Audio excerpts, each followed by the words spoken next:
أعوذ بالله من الشيطان الرجيم. بسم الله الرحمن الرحيم. الحمد لله رب العالمين، والصلاة والسلام على أشرف الأنبياء والمرسلين وعلى آله الطيبين الأطهرين، لا سيما بقية الله في الأرضين. روحي وأرواح العالمين لها الفدا واللعنة والأبدية على أعدائهم من الآن إلى قيام يوم الدين. أما بعد، فقد قال الله تبارك وتعالى في كتابه المجيد وفرقانه الحميد وقوله الحق. أعوذ بالله من الشيطان الرجيم. بسم الله الرحمن الرحيم. وإذ قلتم يا موسى لن نصبر على طعام واحد فادع لنا ربك يخرج لنا مما تنبت الأرض من بقلها وقثائها وفومها وعدسها وبصلها. قال أتستبدلون الذي هو أدنى بالذي هو خير اهبطوا مصرا فإن لكم ما سألتم وضربت عليهم الذلة والمسكنة وباءوا بغضب من الله ذلك بأنهم كانوا يكفرون بآيات الله ويقتلون النبيين بغير الحق ذلك بما عصوا وكانوا يعتدون. پروردگار عالم کا لاکھ لاکھ شکر، خداوند متعال نے ہم سب کو توفیق عطا کی. یہ خداوند متعال کا خاص لطف و کرم ہے کہ ہم محضر قرآن میں ہیں اور قرآن کو سمجھنے کی کوشش کر رہے ہیں. قرآن ہدایت کی کتاب ہے اور قرآن کا جو موضوع ہے انسان ہے. انسان اس لیے کہ انسان کو قرآن کی ضرورت ہے. قرآن قانون الہی ہے، آئین الہی ہے. قرآن پروردگار عالم کا بنایا ہوا آئین ہے.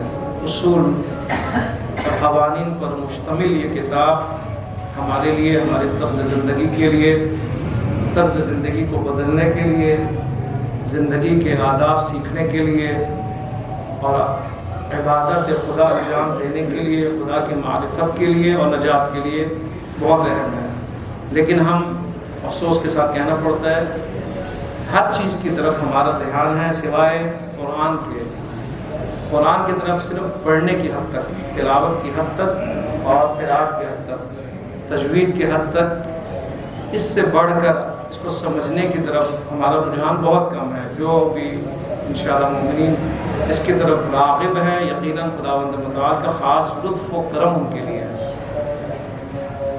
اسی مقصد کو آگے لے کے جاتے ہوئے ہم نے سلسلے کو شروع کیا. الحمدللہ سورہ بقرہ آیت نمبر 61 تک ہماری گفتگو پہنچی ہے. موضوع سخن بنی اسرائیل. بنی اسرائیل کو خداوند متعال نے بہت نعمتیں عطا کی، ایسی ایسی نعمتیں کہ جو کسی اور قوم کے لیے ممکن نہیں دی اللہ نے. اس کی ایک لسٹ ہے اور اس کی ایک فہرست ہے جو آپ کے سامنے پیش کی. لیکن اس کے مقابلے میں آیا یہ قوم بنی اسرائیل شاکر تھی یا نہیں تھی؟ آیت نمبر 61 میں اس کی طرف اشارہ ہے کہ ناشکری کی انہوں نے. اتنے نعمتوں کے حصول کے بعد، خداوند متعال کے لطف و کرم کے بعد، خداوند متعال کے رحمتوں کے نزول کے بعد اور اتنے ہدایت کے بندوبست کے بعد ہر مطالبہ جو انہوں نے پیش کیا موسیٰ علیہ السلام کے حضور میں کہ اے موسیٰ ہمیں یہ چاہیے. تو موسیٰ نے پروردگار عالم کے درگاہ میں التجا کی، وہ چیزیں ملتی گئی. صحرائے سینا میں، یہ صحرائے تیہ میں موجود ہے. اس صحرا میں یہ ہاں، اور وہاں پر سائے کی ضرورت تھی. خداوند متعال نے سائے کا بندوبست کیا. بھوک میں تھے، صحرا میں تو کچھ بھی نہیں ہے. خداوند متعال نے من و سلوا کا بندوبست کیا. پیاسے تھے، کہا ہمیں پانی چاہیے. پروردگار عالم نے 12 چشمے جاری کیے. اس کے بعد کیا کہتے ہیں؟ وَإِذْ قُلْتُمْ يَا مُوسَىٰ لَن نَّصْبِرَ عَلَىٰ طَعَامٍ وَاحِدٍ. اس زمانے کو یاد کرو، یعنی ہمیں کہہ رہے ہیں مسلمانوں کو، اس زمانے کو یاد کرو کہ جب بنی اسرائیل نے موسیٰ سے ایک اور بات کہی. وہ بڑی عجیب و غریب بات تھی. وہ کیا تھی؟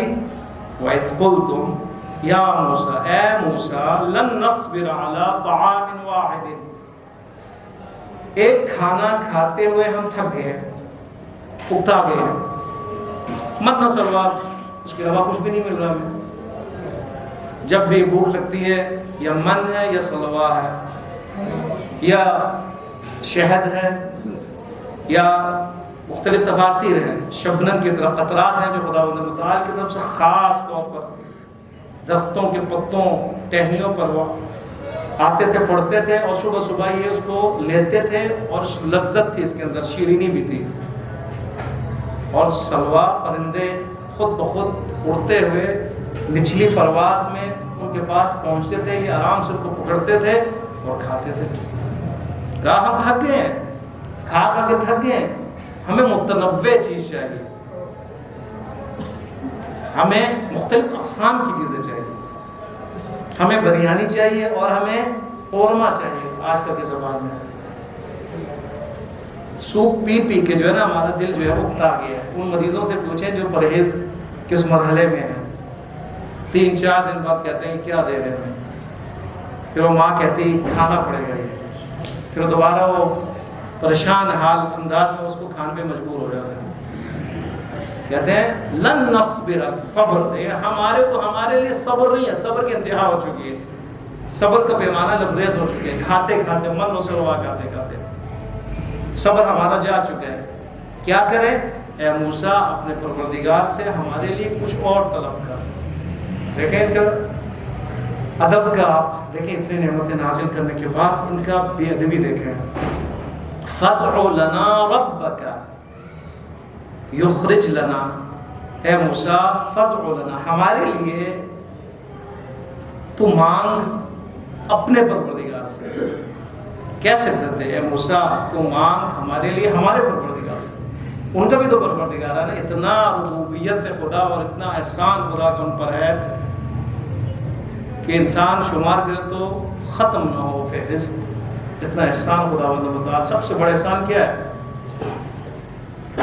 فرعون کے چنگل سے ان کو آزادی، یہ موسیٰ نے آگے دریا کیا کرے، پیچھے دشمن نجات دی، دشمن ان کے سامنے غرق ہوئے، اتنے بڑے بڑے معجزات، پتھر سے 12 چشمے بھی جاری ہوئے، پتھر سے۔ ہم نے یہ سنا ہے زمین سے جو ہے نا چشمے جاری ہوتے ہیں، لیکن پتھروں سے جاری ہوئے، لیکن وہاں پہ جاری ہوئے، دیکھا انہوں نے اپنی آنکھوں سے۔ 12 چشمے 12 قبیلوں کے لیے، یہ بھی نہیں کہ ایک چشمہ اور ایک 12 قبیلوں کے لیے، یہ بھی دکھایا کہ 12 قبیلے ہیں، 12 چشمے جاری کروں گا۔ اس کے باوجود اپنے پروردگار سے مانگ، نہ کہ ہمارے پروردگار سے، یہ ان کا ادب۔ فَادْعُ لَنَا رَبَّكَ، ہمارے لیے، ہمارے نفع میں، ہمارے لیے، ہمارے فائدے میں اپنے پروردگار سے مانگ اے موسیٰ، کہ کیا کرے وہ یخرج لنا مما تنبت الارض، کہ وہ ایسی چیزیں، ایسی رزق ہمارے لیے خارج کرے، نکالے کہ جسے زمین جو ہے وہ اگائے۔ ایسی چیزیں ہمیں چاہیے کہ زمین ہم اگا کے ہمیں دیں۔ یہ تو من و سلوا آسمانی چیزیں ہیں، ہمیں آسمانی نہیں چاہیے، ہمیں زمینی چاہیے۔ فکر زمینی تھی، فکر مادی تھی۔ خدا کی طرف سے جو خاص نعمت، پرندے اوپر سے اڑتے ہوئے ان کے لیے آ رہے ہیں، اوپر سے شبنم کی مانند قطرات جو ہے مفت میں ان کے لیے آ رہے ہیں، یہ ان کو پسند نہیں ہے۔ ان کو زمین سے اگنے والی چیزیں تو مصر میں بھی تمہارے لیے تھی۔ جب تم مصر میں تھے، فرعون کے نرغے میں تھے، تو وہاں پہ تمہارے لیے وہی چیزیں تھی جس کا تم ابھی مطالعہ کر رہے ہو۔ کیا انہوں نے کہا؟ زمین جو اگاتی ہے وہ ہمیں چاہیے۔ کیا چاہیے؟ بقلیہ، سبزیاں چاہیے، ہمیں سبزیاں چاہیے، آلو، ٹماٹر، گوبھی، کدو، یہ ہمیں چاہیے۔ وقثائها، ہمیں کھیرا چاہیے۔ وفومها، ہمیں تھوم چاہیے۔ وعدسها، ہمیں دالیں چاہیے۔ وبصلیہ، ہمیں پیاز جیسی چیزیں چاہیے۔ یہ چیزیں چاہیے تاکہ ہم کچن کا بندوبست کریں، اپنے ہاتھ سے اس کو تیار کریں اور اس کے بعد کھائیں۔ اوپر سے جو مفت آنے والی چیزیں وہ ہمیں نہیں چاہیے۔ اکتا گئے ہیں، ہمارا صبر جو ہے انتہا کو پہنچ چکے ہیں۔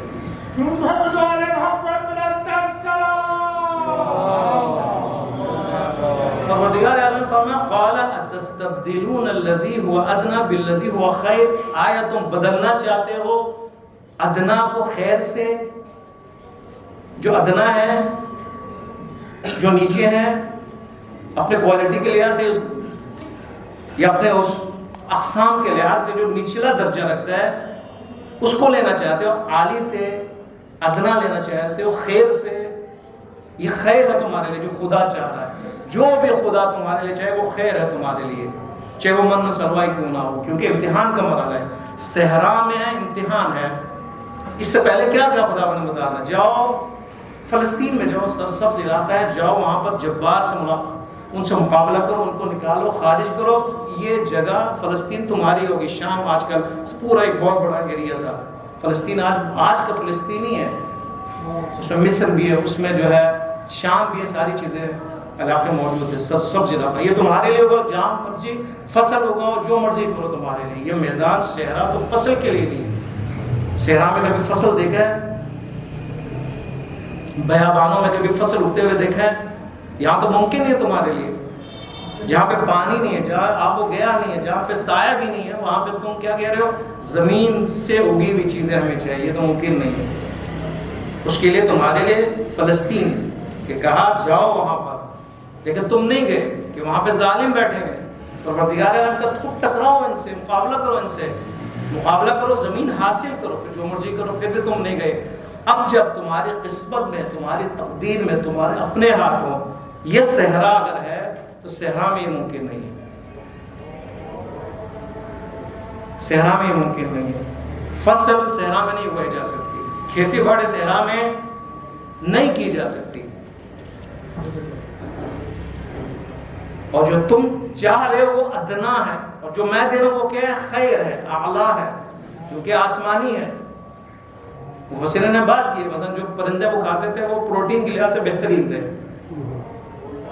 اگر من کو ہم شہد لیں تو اس وقت آج کا شہد تھوڑا جو خالصیت جس کے اندر نہ ہو، خالص شہد، خالص شہد کو شفا قرار دیا پروردگار ہے۔ سبزیوں کے مقابلے میں شہد کا اپنا مقام ہے، یہ خیر ہے تمہارے لیے، تمہارے صحت کے لیے، تمہارے جسم کے لیے، تمہارے خوراک ہر لحاظ سے، تمہارے مغز و فکر کے لیے بہترین ہے۔ تو اس کو چھوڑ کر وہی لینا چاہتے جو پہلے مصر میں تم کرتے آ رہے ہو، کھانا چاہ رہے تھے، وہی کھانا چاہ رہے تھے جو پہلے کھاتے آ رہے تھے۔ تو اس کے لیے کیا کرنا ہے؟ اگر تمہیں یہ ساری لسٹ چاہیے، قصہ یہاں، مفہومیہا، وعدسیہا، وفصلیہا، یہ سارے اگر تمہیں چاہیے، تم نے کیا کرنا ہے؟ اہبطوا مصرن، اہبطوا مصرن، تمہیں مصر جانا پڑے گا، مصر میں اترو، مصر میں داخل ہو جاؤ۔ فَإِنَّ لَكُمْ مَا سَأَلْتُمْ، تم جو چاہتے ہو وہاں پہ تمہیں ملے گا، مصر میں۔ یہاں پہ مصر سے مراد صحرا کے مقابلے میں یعنی شہر، مصر سے مراد ایک قول کے مطابق ملک مصر نہیں ہے، بلکہ اس سے مراد شہر ہے، بیابان کے مقابلے میں شہر کا نام ہے مصر۔ مصر میں جاؤ، مصر سے مراد یعنی تم کہاں جاؤ؟ فلسطین جیسے علاقے میں جاؤ، ایسے شہر میں جاؤ، وہاں تمہیں جو تم چاہو وہ تمہیں ملے گا وہاں پہ۔ لیکن وہاں پہ تم نہیں گئے، وہاں پہ تم نہیں گئے۔ ایک قول یہ کہ تمہیں اگر یہ ساری چیزیں چاہیے، تم بیت العرض چاہیے، وہ چیزیں، وہ نعمتیں چاہیے، سبزی وغیرہ، پیاز و آلو، ٹماٹر، تو تمہیں مصر جانا پڑے گا۔ مصر سے مراد وہی مصر ہے جہاں سے وہ آئے تھے، ملک مصر۔ ایک قول یہ ہے، وہاں تمہیں دوبارہ جانا چاہیے، وہاں تمہیں لوٹ کے جانا، لیکن گئے نہیں، جا بھی نہیں سکتے، جہاں سے آئے ہیں ہجرت کر کے وہاں پہ دوبارہ کہاں جائیں گے؟ واپس ہے جانے کے لیے تیار، ابھی بھی وہاں پہ جبار ہیں، وہاں پہ ابھی بھی دشمن ہیں، باقیات ہیں ان کے۔ دیکھیں تنوع پسندی بہت عجیب چیز ہے، تنوع پسندی یعنی ہمیں ایک چیز نہیں چاہیے بار بار، ہمیں مختلف چیزیں چاہیے، بار بار من و سلوہ ہمیں نہیں چاہیے، ہمیں مختلف چیزیں، مختلف اقسام کی غذا چاہیے۔ تو یہ تو پہلے بھی تم کھا رہے تھے، اب اگر تم نے یہ لینا ہے تو پھر آئے کیوں؟ موسیٰ نے نجات کیوں دی تمہیں؟ فرعون کے شکنجے میں تھے، ظلم و ستم کے انڈر میں تھے، پیٹ تو تمہارا بھرا ہوا تھا نا وہاں پہ، پیٹ کا تو کوئی مسئلہ نہیں تھا نا وہاں پہ، ایسا تو نہیں تھا کہ فرعون ہمیں کھانے کچھ نہیں دے رہا، پیٹ ہمارا جو ہے وہ ہلکا ہو چکے، ہم مرنے کے قریب ہیں، اے موسیٰ ہمیں نجات دے، یہ تو نہیں تھا۔ مسئلہ کیا تھا؟ مسئلہ آزادی تھا، آزادی۔ پیٹ وہاں پہ بھرا ہوا تھا، تم آزاد نہیں تھے، تم غلام تھے۔ موسیٰ علیہ السلام نے تمہیں نجات دی، تمہیں آزادی دی ہے۔ تو ابھی تم آزاد ہو، صحرا میں ہو لیکن تم آزاد ہو، بیابان میں ہو لیکن تم آزاد تو ہو نا، من و سلوا کھا رہے ہو، ایک چیز کھا رہے ہو، دو چیزیں کھا رہے ہو، لیکن تم آزاد تو ہو نا۔ آزادی بڑی چیز ہے۔ تنوع پسندی انسان کی فطرت میں ہے۔ یہ ایک سوال آتا ہے کہ مفسرین نے اس کو بیان کیا، ٹھیک ہے من و سلوا کھا کے تھک گئے، وہ انسان اندر سے فطرتاً تنوع پسند ہے، وہ اکتا جاتا ہے، کوئی بھی تو اکتا جاتا ہے۔ تو یہاں پہ خداوند متعال نے یہ سوال کیوں اٹھایا کہ تم کیوں تنوع پسندی کو چھوڑ کر، من و سلوا کو چھوڑ کر کچھ اور طلب کر رہے ہو؟ تو یہ تو فطرت میں شامل ہے، من و سلوا کر کے انسان تھک گیا ہے، وہ کیا کرے؟ کیا کرے؟ تنوع پسندی، اقسام اقسام کی چیزیں کھانا اس کی فطرت میں شامل ہے۔ جب فطرت میں شامل ہے تو خداوند متعال نے یہاں پہ کیوں اس بات کا ذکر کیا کہ یہ تم نے جو کیا ہے، جو تمہارا مطالبہ ہے کہ ہمیں یہ پیاز ہو، تھوم ہو، کھیرا ہو، سبزیجات ہو، دالیں ہمیں چاہیے، ہم تو من نہ سلوا کھا کے تھک گئے، تو ان کا حق تھا نا، تھکنا چاہیے ان کو۔ یہ تو انسان کی فطرت میں شامل ہے، وہ پسندی اس کے اندر شامل ہے، تھک جاتا ہے، اکتا جاتا ہے، پھر اس کے مطالبے آ جاتے ہیں، پھر بیوی سے وہ لڑتا ہے، بیوی جی یہ کیا ہے، ہر اس دال پہ دال جو ہے وہ دے رہی ہوں، کچھ اور بھی دو ہمیں۔ دیکھیں تنوع پسندی انسان کی فطرت میں شامل ہے، آزادی بھی تو انسان کی فطرت میں شامل ہے نا۔ انسان جہاں تنوع پسند ہے وہاں پہ آزادی پسند بھی تو ہے نا۔ انسان کی فطرت میں آیا غلامی ہے؟ غلامی نہیں۔ جس طرح تنوع پسندی انسان کی فطرت میں ہے، غلامی سے بھی نجات انسان کی فطرت میں ہے۔ بس لہٰذا یہاں پہ اہم اور مہم ہے، ٹھیک ہے تنوع پسند ہے، لیکن انہوں نے تنوع پسندی کو اختیار کیا ہے آزادی کے مقابلے میں۔ ابھی آزاد ہے، صحرا میں آزاد ہے، ابھی ان کے شکنجے میں نہیں ہے، ابھی فرعون کے نرغے میں نہیں ہے، فرعون کی حکومت میں نہیں ہے، فرعون تو مر گیا، لیکن ابھی ان کے تخت کے نیچے نہیں ہے، ذلت برداشت نہیں کرے۔ ابھی موسیٰ علیہ السلام کی رہبری میں اگرچہ صحرا میں ہے، صحرا میں اور بیابان ہے، لیکن حضرت موسیٰ علیہ السلام کی رہبری میں ہے اور آزاد جی رہے ہیں۔ یہ اچھا یا نہیں ہے؟ یہ اچھا ہے۔ یہ ہے یہاں پر خداوند متعال جو فرما رہے ہیں کہ تم یہ غلط کر رہے ہو، کیوں؟ اس لیے کہ تنوع چاہ رہے ہو، تم اقسام کی غذا چاہ رہے ہو، لیکن مقابلے میں کس چیز کی؟ آزادی کے۔ ہاں اگر تم آزاد ہو تنوع پسندی بن جاؤ، کوئی مسئلہ نہیں ہے، تم آزاد رہو، اقسام کے کھانے کھاؤ، یہ تو خدا کی نعمتیں، اس کو لو، یہ تو تمہارا حق ہے۔ انسان کا حق تو ہے نعمتوں سے فیضیاب ہونا، سیراب ہونا، یہ نعمتیں اللہ نے انسان کے لیے خلق کی ہے، کو انسان نہیں کھانا۔ لیکن اگر انسان صرف انہی تنوع، انہی اقسام کی غذاؤں اور پیٹ کے پیچھے پڑا رہے اور آزادی کی فکر نہ کرے تو یہ اس کی مذمت ہے۔ انسان آزاد بھی ہو، ایمان بھی رکھتا ہو، خدا کی نعمتوں سے فیضیاب بھی ہو، یہ بہترین ہے، لیکن یہ نہیں ہو سکتا کہ آپ آزادی کو اگنور کریں اور پیٹ کے پیچھے رہیں، یہ نہیں ہو سکتا۔ بلکہ آزادی کے حصول کے لیے، آزادی کے لیے پیٹ بھی خالی رہے پھر بھی جو ہے غنیمت ہے۔ اگر آزادی کے لیے بھوک بھی برداشت کرنا پڑے غنیمت ہے۔ شیب ابی طالب آپ کے سامنے، شیب ابی طالب میں ہوا کیا؟ یہی ہوا نا، محاصرہ کیا شیب ابی طالب اس گھاٹی میں۔ رسول خدا بھی ہیں، امیر المومنین بھی ہیں، جناب خدیجہ کبریٰ بھی ہیں، جناب زہرا سلام اللہ علیہ بھی چھوٹی ہیں، لیکن کھانے کے لیے بھی کچھ نہیں، پینے کے لیے بھی کچھ نہیں، لیکن آزادی ہے۔ آزادی ہے نہیں، انسان کا نفس آزاد ہے، انسان کی روح آزاد ہے۔ وہ انسان آزاد ہے جو ٹکرانا سیکھ جائے، جو ٹکرائے، شیاطین سے ٹکرانے والا، بھوک سے ٹکرانے والا اور اپنی ایمان کی حفاظت کرنے والا، یہ ہے انسان۔ پروردگار عالم ایسے قوم کی تربیت چاہ رہا ہے کہ صحرائے تیہ میں یہ اس قابل ہو جائیں، قدرت آ جائے، طاقت آ جائے، اس کے بعد یہ تنوع پسندی کی طرف جائے. ابھی یہ کمزور ہیں، ابھی یہ ضعیف ہے، صحرا میں ان کو بہت سی تربیت کے مراحل طے کرنے ہیں. خداوند متعال پکی پکائی ہوئی چیزیں ان کو دیتا ہے جو ابھی ضعیف ہیں. ٹھیک ہے نا، ایک بچہ چھوٹا ہے، اس کو ماں جو ہے وہ لقمہ بنا بنا کے دیتی ہے. کیوں؟ یہ محتاج ہے، اب یہ ضعیف ہے، کمزور ہے. اب یہ جا کے تھوڑا کچن میں جائے گا بچے کو کھلایا جائے گا پکی پکائی چیز. ان کی حالت یہی ہے، کمزور ہیں، ضعیف ہے، ایمانی طور پر بھی اور ذہنی طور پر بھی. خداوند متعال نے پکی پکائی چیز من و سلوائے کو دینا شروع کر دیا. آئے اسی میں رہنا ہے، بچہ بن کے رہنا ہے؟ نہیں، بچہ بن کے نہیں رہنا.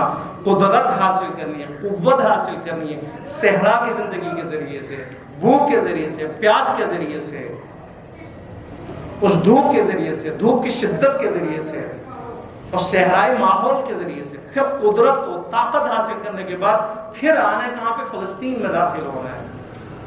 پھر دشمن سے لڑنا ہے. بات وہی ہے، فارمولا وہی ہے، لڑنا پڑے گا، پیکار کرنا پڑے گا، اس کے علاوہ کوئی گنجائش نہیں.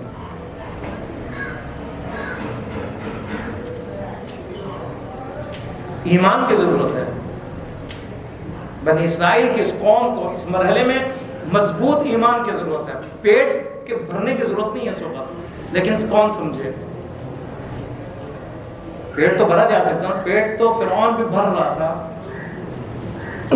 تنوع پسندی انسان کے اندر ہے، فطرت کے اندر ہے، لیکن ہوتا کیا ہے؟ یہی انسان جب تنوع پسند بن جاتا ہے تو سلاطین اس سے فائدہ اٹھاتے ہیں.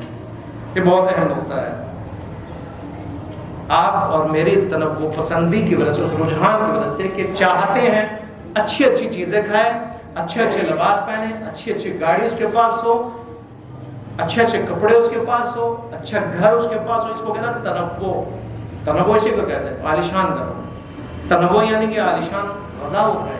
تنوع یعنی عالیشان سواری اس کے پاس ہو. تنوع یعنی عالیشان اور خوبصورت لباس طرح طرح کے اس کے پاس موجود ہو. اس کو کہتا ہے تنوع. انسان تنوع پسند ہے، لیکن دشمن اسی سے فائدہ اٹھاتا ہے. سلاطین اور باجے اسی سے فائدہ اٹھاتا ہے. اس شخص کو، ان افراد کو، ان قوموں کو تنوع پسندی کی اس بنیاد پر ان کو کھینچ کے لاتے ہیں اپنی طرف اور ان کو فیسلٹیز دیتے ہیں، سہولیات دیتے ہیں اور ان کا منہ بند رکھتے ہیں اپنی حکومت کے قیام کے لیے. آج ہے یا نہیں؟ آپ دیکھیں آج ہو رہا ہے، نہیں ہو رہا.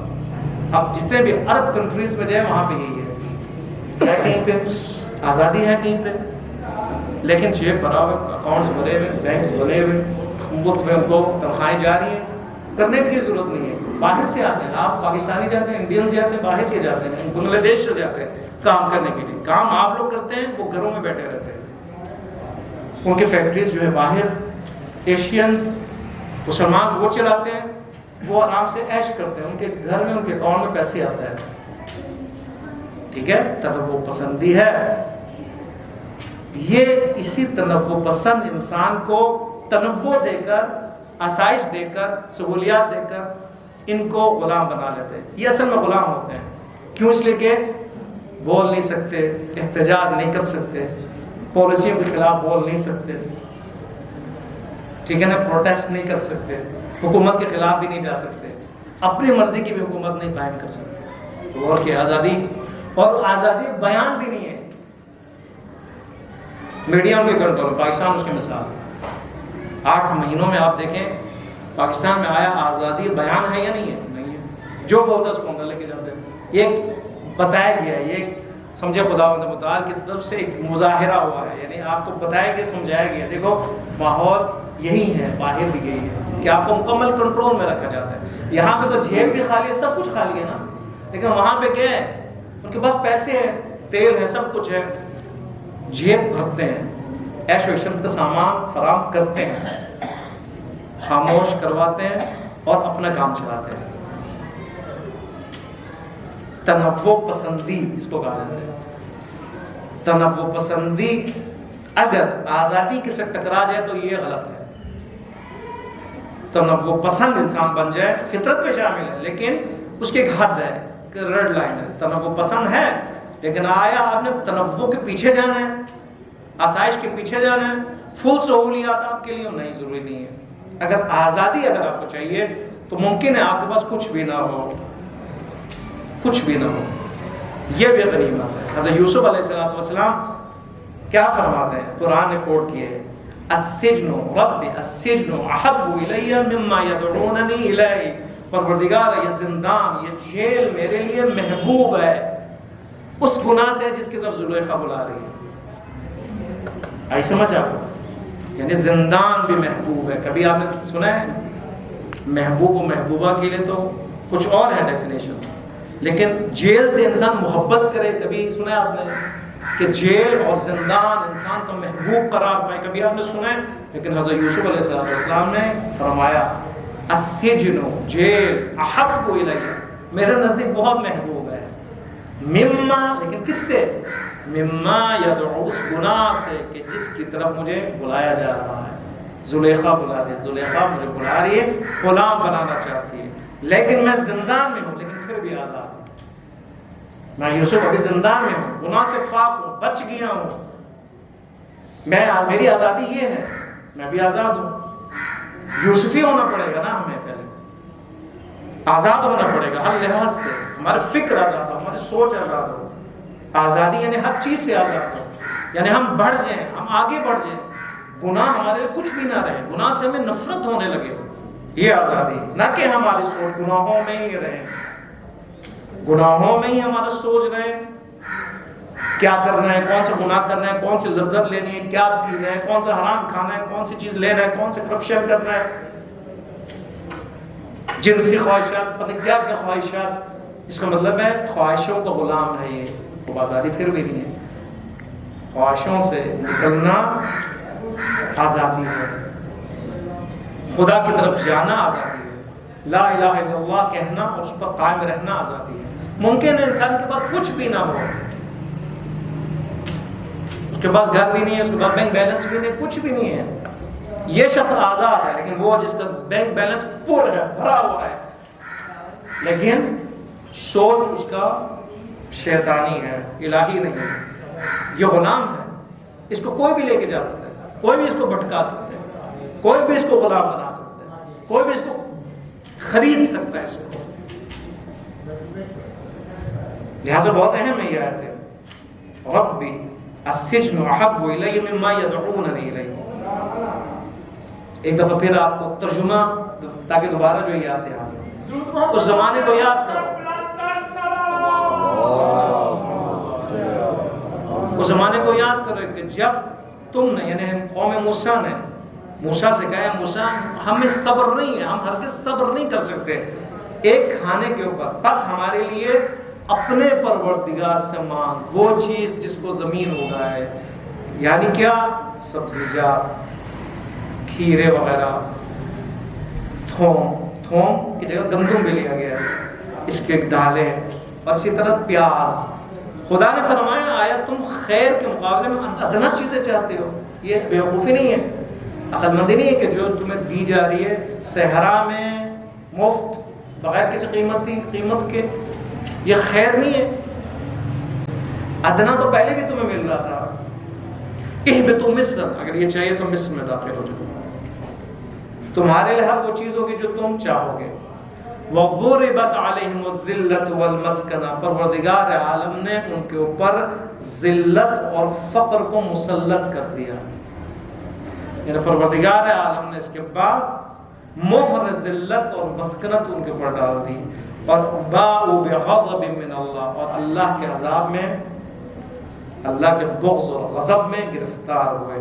ذَلِكَ بِأَنَّهُمْ، یہ اس لیے تھا، تین چیزوں نے ان کو گھیر لیا، اس کی تفصیل بعد میں، صرف ترجمے کے ہاتھ۔ پروردگار عالم نے اس عمل کے مقابلے میں، تنوع پسندی کے مقابلے میں، ناشکری کی وجہ سے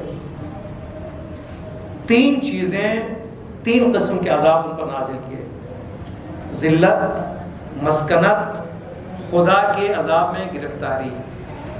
تین کی وجہ کے چار چیزیں بیان کرتے ہیں، وہ چار چیزیں کیا؟ ذالک بأنہم، کا اس لیے کہ اللہ کی نشانیوں کا انکار کرتے تھے، ایک وَيَقْتُلُونَ النَّبِيِّينَ، نبیوں کو قتل کرتے تھے، بنی اسرائیل نبیوں کو قتل کرتے تھے، بغیر حق، ناحق، ذالک بما عصوا، 3 اس لیے کہ وہ نافرمان تھے، 4 وکانوا یعتدون، اس لیے یہ 3 چیزیں، 3 عذاب، ذلت و مسکنت اور خدا کے غضب میں گرفتار ہوئے، اس لیے 4 اس لیے کہ متعدی تھے، ریڈ لائن کراس کرتے تھے، خدا نے جو اصول دیے ان کے پابندی نہیں کرتے تھے، خدا نے جو آئین قرار دیا اس آئین کی حفاظت نہیں کرتے تھے، پروردگار عالم کے ریڈ لائنز کو توڑتے تھے۔ ان 4 کی وجہ سے خدا بند متعال نے بنی اسرائیل کو اتنی زیادہ نعمتوں کے بعد ذلت و مسکنت اور خدا بند متعال کے غضب کا شکار کیا۔